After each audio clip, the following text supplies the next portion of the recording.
사회주의에 20세기 초반에 많이 빠졌던 이유는 사회주의가 얼마나 나쁜지 몰랐기 때문이라고 저는 생각을 해요. 근데 정말 인간에 대한 이해가 부족했던 거죠. 인간만큼 이기적이고 내가 남보다 더 잘나고 싶고 더 부자로 살고 싶고 더 편하게 살고 싶고 이런 마음을 가진 동물이 없거든.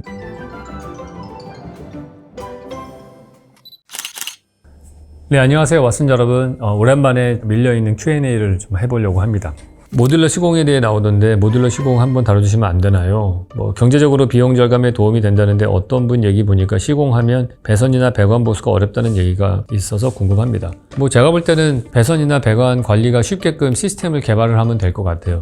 근데 제가 안 그래도 이 부분에 관심이 많아서 저희 회사의 런치 세미나 때 전문가분을 모셔가지고 한번 세미나를 한 적이 있는데 그분 말씀을 들어보니까 기술적인 문제보다도 행정적인 문제 때문에 안 되는 게 많았어요. 활성화시킬 수 있게끔 법적 제도가 준비가 하나도 안 돼 있어서 우리나라는 독특하게 뭐가 준비가 안 돼 있으면은 일단 해가 아니고요. 일단 하지 마 이거든요. 그게 가장 문제예요. 결국에는 그게 이제 그 나라의 철학이 반영되는 거죠. 미국 같은 경우에는 자유를 주고 그거의 자유에 대한 책임을 나중에 묻는 시스템이라면은 우리는 자유를 안 주고 통제해서 더 안전한 세상을 만들겠다라는 철학을 가진 나라고 그게 결국에는 새로운 신산업을 도입을 할 때 항상 걸림돌이 되는 것 같아요.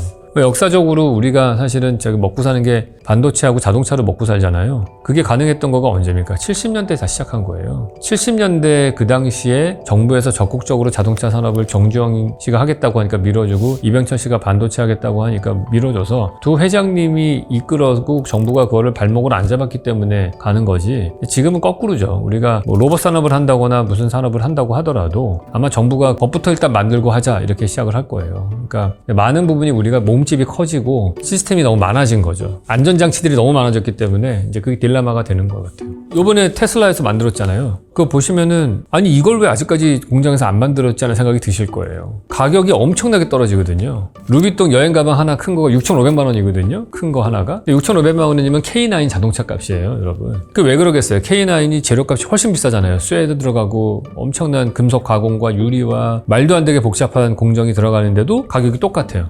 대량 생산되기 때문에 그런 거죠. 소비자가 많고. 근데 그거를 그대로 집에다가 적용을 하면은 사실 자동차보다 그 정도 크기의 조그마한 주택 만드는 게 훨씬 쉽죠. 일단 첫 번째는 여러 가지 이유가 있겠지만은 그 수송의 문제가 있어서일 거라고 봐요. 그러니까 수송을 할 때 이게 자동차만 하더라도 자동차 한 대를 그대로 쉬핑할 수 있는 트럭이 있잖아요. 그래서 완벽하게 만들어져서 방수가 다 된 상태에서 쉬핑이 되는데 아시다시피 집은 이거보다 커요. 자동차보다. 그러면은 몇 개의 조각으로 나눠서 쉬핑을 해야 돼요. 나중에 현장에서 조립을 해야 되거든요. 조립할 때 크레인도 필요하고 조립할 때 방수하는 문제가 생겨나고 등등의 여러 가지 기술적인 문제가 생겨나죠. 근데 그 정도는 이제 충분히 해결할 수 있는 정도라고 생각을 해요. 근데 그 시장을 파괴할 수 있을 만큼 초반에 엄청난 자본으로 그걸 들어가야 되는데 그럴 수 있는 기업이 없는 거고 그거를 할 수 있는 정도가 되는 게 테슬라니까 이제 거기 들어갔다고 생각을 합니다. 그러니까 과감하게 가솔린 내연기관 자동차를 깨트리고 전기차의 시장을 열었던 것처럼 저는 주택도 테슬라가 만약에 시작을 하면은 그 정도의 자본력을 가지는 회사가 시작을 하면은 성과를 볼 거고 그거 보고 나면 그때 우리나라가 뒤늦게 따라가겠죠. 보면은 우리 왜 메타볼리즘 할 때 보여드렸던 것은 캡슐 그런 건물들이 있잖아요. 67년도에 만들어진 헤비타트도 내부에 화장실 막 캡슐로 만들었고 막 그랬잖아요. 그러니까 그게 건축에서는 그렇게 없었던 얘기는 아니거든요. 근데 그걸 얼마만큼 경제성이 있는 산업의 구조로 키울 것이냐의 문제가 있고 5만 불짜리 자동차를 만들고 5만 불짜리 집을 만들 수는 있어요. 근데 집이라고 하는 거는 집 하나 짓는다고 되는 게 아니잖아요. 상하수도 전기 시스템이 깔려야 되는 거잖아요. 도로도 깔려야 되고. 그러니까 사실은 땅값이 또 들어가야 되는 거거든요. 그 기반 시설이 갖추어진. 그것까지 생각을 한다면 사실은 더 많은 돈이 들어가는 일일 거라고 저는 생각을 하고요. 또 하나 문제는 뭐냐면 그러면 그 5만 불짜리를 갖고 와가지고 거기다 얹었어요. 인프라 다 깔고. 그래도 보통 집보다 싸잖아요. 근데 문제는 걔가 땅을 너무 많이 차지하는 거예요. 만약에 우리가 생각하는 3,000세대 정도의 아파트 단지가 있는데 그거를 3,000세대를 바닥에다 깔았다고 생각해보세요. 얼마나 많은 면적의 땅이 필요하고 도로가 필요한지. 아마 지표면의 효율성 면에서 봤을 때에는 사실 어마어마하게 손실이 날 수도 있을 거라고 저는 보거든요. 그러니까 우리가 20세기 초에 그거를 스태킹을 해서 쌓아가지고 아파트를 만들었기 때문에 사실 땅을 되게 효율적으로 썼고 덕분에 농경지를 많이 확보하고 덕분에 왔다 갔다 이동할 때 교통을 더 줄일 수 있었던 거가 있거든요. 근데 이제 우리 21세기에 와서 5만 불짜리 집을 다 바닥에다 깔아서 놨을 때 얼마나 많은 사람들이 그 사이를 이동해야 되는지를 한번 생각해 보시면은 에너지 효율적으로 봤을 때 그렇게 바람직하지는 않다라는 단점도 있습니다. 근데 뭐 혹자는 더 그렇게 얘기할 수 있어요. 아니 이제 앞으로 사람들 만날 이유가 없어. 그냥 박스 안에 살면서 인터넷으로 서로 왔다 갔다 하고 교통량 자체가 줄어들 수 있을 거야 라고 예상하시는 분도 당연히 계시겠죠. 크래프톤에서 개발하고 있는 것 중에 인조이라는 게임이 있거든요. 근데 그 게임이 되게 독특한 게 뭐냐면 언리얼 엔진으로 거의 현실 세계하고 똑같이 만들어 놓고 그 안에서 친구 만나고 누구 만나고 결혼하고 연애하고 다 해요. 우리가 일상에서 할 수 있는 것들을 훨씬 적은 가격에 할 수 있는 거죠. 내가 여자친구랑 같이 나가서 카페에서 차 마시고 영화 보고 하려면은 몇만 원의 돈이 들어가는데 인터넷 가상 공간에서는 돈 안 들이고 몇백 원의 돈을 들이고서 비슷한 만족감을 페이크로 만들 수 있는 거잖아요. 그렇게 되면은 많은 사람들이 5만 불짜리 집에 살면서 컴퓨터 게임에 들어가서 가상 엔진에 의해서 돌아가는 거에서 대리 만족을 하면서 거기서 결혼도 해서 애도 낳고 그 게임에 다 있어요. 그런 걸 하면서 생활하는 거예요. 그렇게 될 가능성이 훨씬 높죠. 그러면은 바닥에 깔려서 서로 소통 없이 살아도 돼. 그 다음에 너희들이 먹는 음식 같은 것들은 마켓컬리가 다 알아서 딜리버리 쿠팡이 다 해줄게. 이렇게 될 수도 있을 거예요. 로봇들이 다 딜리버리 하면서. 거기다가 이제 집집마다 다 하나씩 가정용 로봇이 하나씩 다 들어올 거고. 그러면 이제 그쯤 되면 사람들이 그러겠죠. 5만 불짜리 집 사고 그 다음에 5만 불짜리 자동차 사느니 5만 불짜리 로봇을 하나를 사가지고 집에다 두고서 쓰는 거지. 가사 도우미로 쓰고. 근데 이제 거기서 제가 요즘에 고민하는 것 중에 하나가 그거라서 그래. 인공지능으로 가요. 인공지능으로 가는데 문제는 뭐냐 하면은 우리가 음식을 먹을 수 있는 이유가 동물이나 식물이나 다 똑같은 조상인 단세포 생명에서 진화를 해왔기 때문에 우리가 그 음식으로 섭취할 수 있는 거라고 했잖아요. 그게 꼭 필요하니까 우리가 아무리 문명을 발전시키고 하더라도 계속해서 자연이 가까이에 있었고 농사를 지으며 살았었어요. 그러니까 자연의 생태계가 사실 좀 약간 종이 확 줄어드는 농업의 형태와 가축의 형태긴 하지만 어쨌든 자연이 필요한 거죠. 내가 먹고 살기 위해서. 그게 지금 만들어 놓은 상태의 지구의 모습이에요. 그러다가 이제 산업혁명이 되고 20세기에 자동차가 양산이 되고 엘리베이터가 나오고 하면서 기계와 인간이 융합하기 시작하면서부터 기계 생태계가 인간의 생태계 안으로 들어오기 시작한 거거든요. 그럼 에너지 소비가 늘어나죠. 에너지 소비가 늘어나면 석유 시추 많이 해야 되고 내연기관 발전시키고 하면서 탄소 배출량이 엄청나게 늘어나서 지금의 환경 문제가 생긴 거예요. 그게 무슨 얘기냐 하면은 자동차와 비행기나 이런 정도의 기계만 우리 생태계 안으로 들어왔을 때 이 정도의 문제가 있었는데 전기를 쓰는 로봇이 우리 인간의 생태계 안으로 들어왔을 때 얘는 또 얼마나 많은 에너지를 쓸 것인가를 한번 생각해 보셔야 돼요. 우리가 자동차와 비행기 때문에 환경이 파괴된 거에 10배는 더 많은, 제가 볼 때는 훨씬 더 임팩트가 있는 그런 변화가 있을 거라고 저는 보거든요. 우리는 자연이 필요해요. 먹거리를 얻기 위해서라도 필수적으로. 근데 로봇 입장에서는 자연은 필요 없고 얘는 전기만 필요한 존재란 말이죠. 그러면 어떻게 되겠어요? 환경의 전체 퍼센테이지를 보시면은 유기체 자연 생태계가 차지하고 있는 비중이 점점 줄어드는 거는 거의 명약관화하다라고 볼 수 있어요. 그 에너지를 얻기 위해서. 그러니까 그 에너지를 우리가 핵융합 발전이라고 하는 혁신적인 에너지 혁명이 일어나지 않는 한은, 혹은 많은 과학자들이 얘기하는 우주상에다가 태양광 발전을 해놓고서 그 미래소년 코난 보면 나오잖아요. 인공위성에서 태양광 발전해서 쏜 걸 레이저로 밑으로 보내가지고, 제가 80년대 일본 신문에서도 봤던 것 같아요. 그런 광고를, 도시바 광고에서. 그러니까 그 정도의 에너지 혁명이 일어나지 않으면은 지금 로봇 생태계가, 우리 테슬라 옵티머스가 나오면은 와, 새로운 세상이 오겠네 라고 생각하겠지만은, 저는 그 세상이 지구상의 자연 생태계가 훨씬 더 축소되는 그런 세상이 될 것이다라고 저는 예상이 됩니다. 그게 더 어려운 문제인 것 같아요. 이제는 피할 수 없는 문제라고 저는 생각을 해요. 인공지능 서버도 어마어마하게 필요하고 열도 엄청나게 날 거고, 그래서 지구상의 모든 빙하가 다 녹고 1.5도 넘어가면 다 망한다고 하는데, 보통 모든 사람들이 다 인공지능 쓰고 로봇 쓰기 시작하면 한 4도 올라갈 거라고 그러잖아요. 3, 4도 올라가면 모든 빙하가 다 녹는다고 해요. 이런 얘기를 미소 지으면서 할 얘기는 아닌 것 같은데, 다른 데서 본 제가 지도는 중국이 한 반쯤 잠기더라고요. 상하이 일단 다 잠기고 대한민국이 저기 만주까지 포함된 상태에서 섬이 되더라고요. 이제 그러면서 국경이 바뀔 것이다, 이런 얘기 하시는 분들을 봤어요. 근대 건축가들이 사회주의를 지향하는 이유가 궁금합니다. 교수님 말씀도 듣다 보면 자본주의의 환멸을 느끼시는 듯한 느낌이 많이 들어서, 제가 자본주의 환멸을 느낀다는 거는 여러분 오해십니다. 저는 램코라스처럼 자본주의의 파도를 타는 서퍼가 되고 싶습니다. 그러니까 자본주의를 잘 이용해서 세상을 더 좋게 만들고 싶어 하는 사람이지, 자본주의가 마음에 안 들어서 사회주의 혁명을 일으키겠다, 저는 전혀 그런 거 아닙니다. 여러분 오해 없으셨으면 좋겠고요. 사회주의에 20세기 초반에 많이 빠졌던 이유는 다른 게 아니고 사회주의가 얼마나 나쁜지 몰랐기 때문이라고 저는 생각을 해요. 그러니까 이상주의적이었던 거예요. 새로운 거거든요. 그러니까 19세기에서 20세기로 넘어가는 시점에서 마르크스가 여러 가지 얘기를 했죠. 역사를 뭐 경제 중심으로 해서 발전의 역사를 보고 계급 간의 투쟁으로 보고 이렇게 해서 했는데, 그래서 이렇게 하면은 더 좋은 세상을 만들 수 있을 거야 라고 하는 유토피아적인 사회주의 사상을 막 내놓고 했잖아요. 마르크스 레닌주의 나오고 막 그러지 않습니까? 근데 그때만 하더라도 어떤 시대였냐 하면은 1900년대 초반은 너무나 혼란스럽고 1차 세계대전도 있었고 1차 세계대전 때 패망한 독일 내에서 나치즘도 생겨났고 그 다음에 파시즘도 이태리에서 생겨났고 뭐 여러 가지로 막 무솔리니 같은 사람과 히틀러 같은 사람이 나와서 엄청난 폐해를 끼치던 시절이었어요. 그래서 자유민주주의라고 할 수 있는 뭐 영국, 미국 등등의 그런 프랑스 이런 쪽에서는 그거에 대항해서 싸우느라고 정신이 없었을 때죠. 근데 그때 이미 뭐 볼셰비키 혁명 이런 것들 다 1900년대 초에 일어나고 하면서 소련은 다 사회주의 국가로 됐는데 이미 그때 당시에는 소련보다도 더 강한 악의 축이라고 부를 수 있는 존재가 있었기 때문에 사회주의는 자유민주주의 세력하고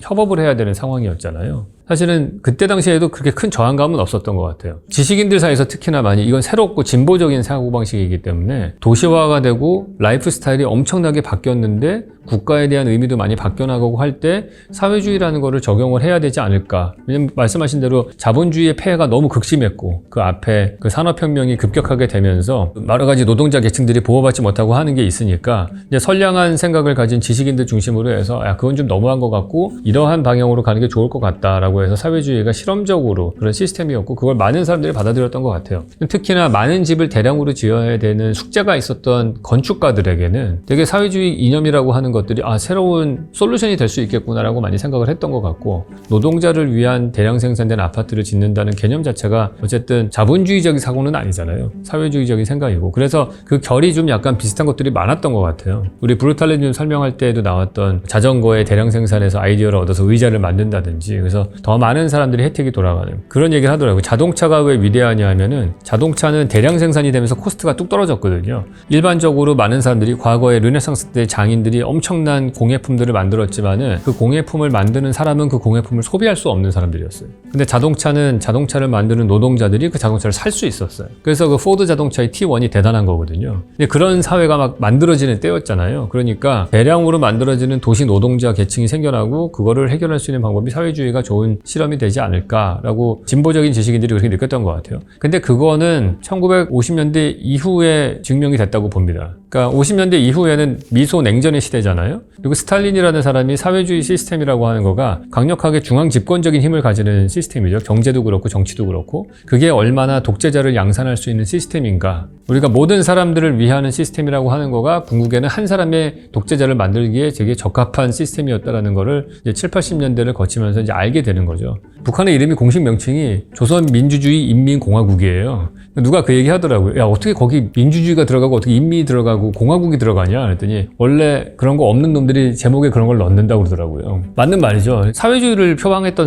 단체잖아요. 그 김일성과 그 잔당들이. 그러니까 그 일당들은 사실은 되게 유토피아를 만들어줄 것처럼 했지만은 결국엔 자기가 다 가지게 되는 그런 독재를 하게 되는 거죠. 그거를 사람들이 안 것 같아요. 사회주의가 이게 우리가 실험을 했는데 좀 보니까 독재자를 만들어주는 시스템으로 악용될 수 있구나. 그러니까 스탈린과 모택동과 김일성을 보면서 사람들이 교육이 된 것 같고요. 근데 그거를 경험해보지 못한 20세기 초반의 많은 지식인들은 이거 한번 해볼만 하지 않나라고 생각을 했던 것 같아요. 패착점이 그런 것 같아요. 인간을 너무 선하게만 보는 사람도 실패하는 거예요. 사회주의의 개념이 실패했던 가장 큰 이유가 뭐냐면은 모두 다 평등하게 잘 살 수 있을 거라고 믿었던 거잖아요. 사람은 다 선한 마음을 갖고 있으니까 다 나눴으면 좋을 것이다. 근데 정말 인간에 대한 이해가 부족했던 거죠. 인간만큼 이기적이고 내가 남보다 더 잘나고 싶고 더 부자로 살고 싶고 더 편하게 살고 싶고 이런 마음을 가진 동물이 없거든. 근데 그래서 발전을 한 거잖아요, 사실은. 뭐 그런 거 보면은 20세기 초반에 많은 건축가들은 겉으로 드러나는 가면의 뒷모습을 못 봤기 때문에 많은 사람들이 거기에 현혹이 됐을 것이다 라고 저는 생각을 합니다.